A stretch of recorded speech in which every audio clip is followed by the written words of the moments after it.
tashkilotning rasmiy blankasini yaratish uchun online Word programmasini ishlatamiz. Online Wordda akkaunt yaratishni ko'rib chiqamiz ushbu videoda. Demak, bu uchun biza word.cloud.microsoft saytiga kirishimiz kerak. word.cloud.microsoft. Keyin YT qilamiz mana. Bu joyda akkaunti bor odam kiradi, biza uni yaratamiz, chunki hozircha akkauntimiz yo'q.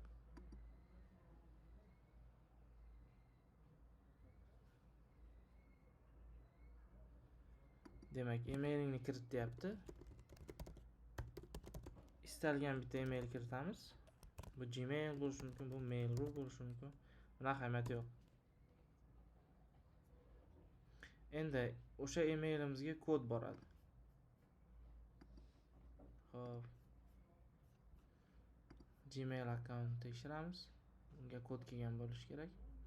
Mana kod kelibdi. Eng oxirgisi mana. Demak.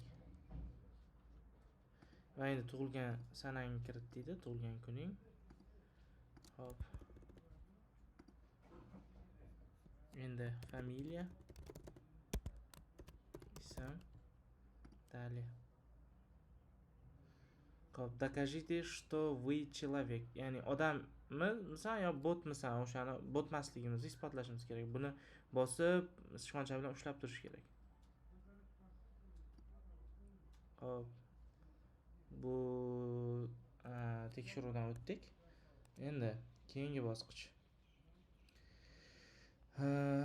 Kirishni tezlashtirish uchun отпечаткаdan foydalanasanmi, u bu deb so'raydi.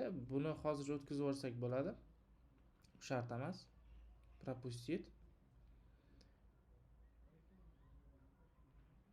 Va bo'ldi, mana biza o'sha word.cloud.microsoft saytida yangi akkaunt ochdik. Mana bu akkauntimiz.